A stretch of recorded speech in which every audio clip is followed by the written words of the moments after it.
Hello students, this is your explanation part 2 of your chapter Movements and Breathings of Animals. Okay, so before continuing, let's have a quick revision of your previous lecture.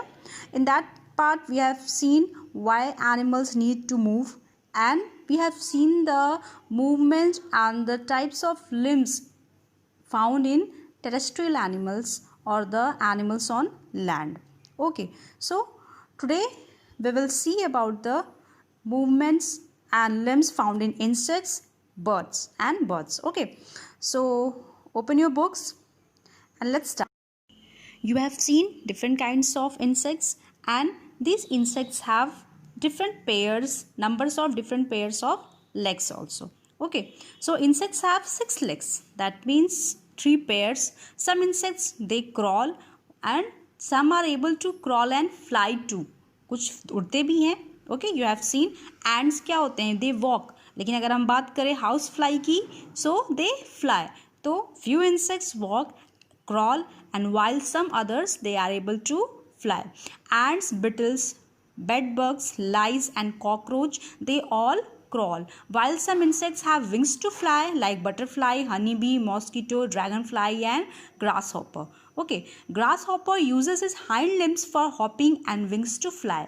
Grasshopper के पास wings भी होता है, ये अपने hind limbs को hopping उछल करके फिर विंग्स का यूज़ करता है वो फ्लाई करने में.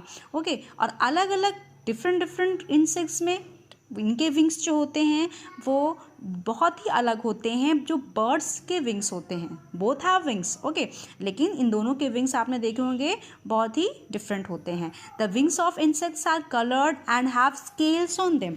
उनमें छोटे छोटे स्केल्स होते हैं और इसकी वजह से इनके जो विंग्स होते हैं वो बहुत ही कलरफुल भी दिखते हैं और शाइन करते हैं. Right, you can see the different kinds of insects in your book. The pictures are given: cockroach, mosquito and dragonfly. ठीक है. Now coming on to the birds. You all know the bones of birds are light and hollow.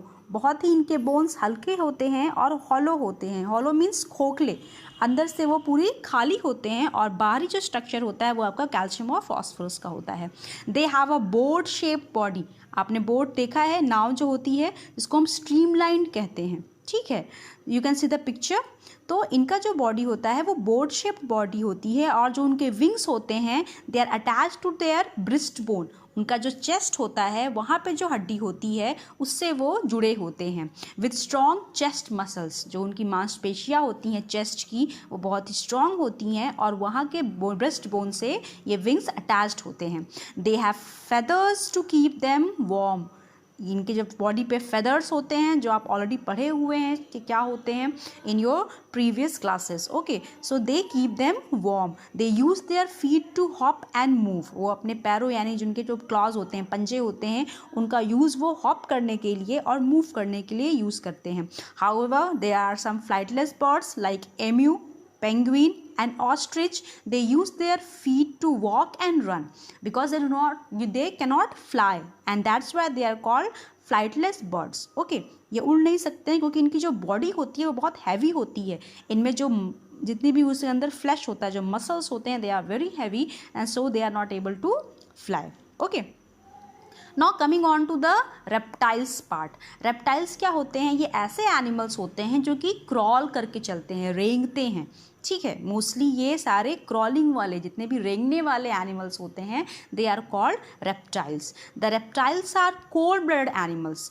Cold blood क्या होते हैं? ये ऐसे animals होते हैं जो कि अपने टेम्परेचर, जो एनवायरनमेंट है उसके अकॉर्डिंग अपना टेम्परेचर, वो ब्लड का टेम्परेचर चेंज कर सकते हैं. जैसे अगर बाहर मौसम में बहुत ज़्यादा गर्मी है तो अपने को वो इस तरह से चेंज करते हैं, अडेप्ट करते हैं कि उनका जो बॉडी टेम्परेचर है वो भी काफ़ी ज़्यादा बढ़ जाता है. और अगर टेम्परेचर लो है तो अपनी बॉडी को भी उसके अकॉर्डिंग वो लो टेम्परेचर पे कर लेते हैं. So cold blooded animals like snakes, lizards, crocodiles, turtles and tortoises are distinguished by their dry scaly skin. इनकी जो स्किन होती है बहुत ही ड्राई होती है, सूखी होती है और स्केल्स पाए जाते हैं. ठीक है, this reptiles have limbs to move. इन रेप्टाइल्स के पास लिम्स होते हैं लेकिन वो अपने बेलीज के थ्रू, अपने स्टमक के थ्रू वो क्रॉल करते हैं.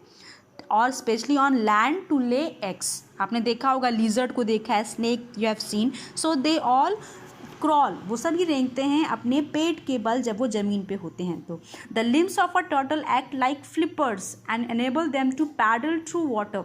ठीक है, वो फ्लिपर्स यानी तैरने की तरह, उनके जो पंजे की तरह काम करते हैं और वो उनको ईजिली वाटर में स्विम करने में हेल्प करते हैं।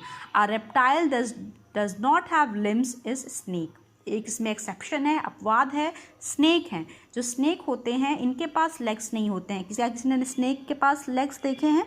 नहीं ना।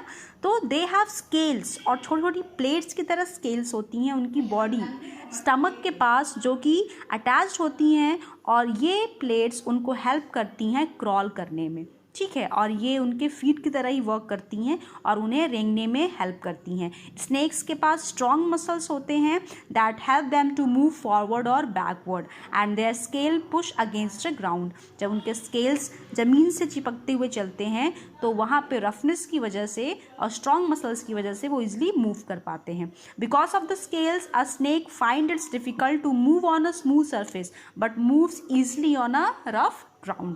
क्योंकि जो स्केल्स होते हैं वो भी बहुत चिकने होते हैं, और जब ये चलते हैं चिकनी प्लेसेस पे, जो बहुत ही चिकनी सतह होती है, वहाँ पे वो इजीली मूव नहीं कर पाते हैं। लेकिन अगर वो रफ सरफेस है, मिट्टी है या खुरदरा पेबल्स वाली इलाके हैं, तो वहाँ पे वो इजीली मूव करते हैं। सो this all were the different kinds of limbs found in different kinds of reptiles. Okay, revise them, and in the next video we'll study about the breathing in animals. वो किस तरह से सांस लेते हैं और वेरियस अलग अलग तरह के एनिमल्स में किस तरह के उनके अंदर ब्रीथिंग ऑर्गन्स पाए जाते हैं. So till then revise all the chapters.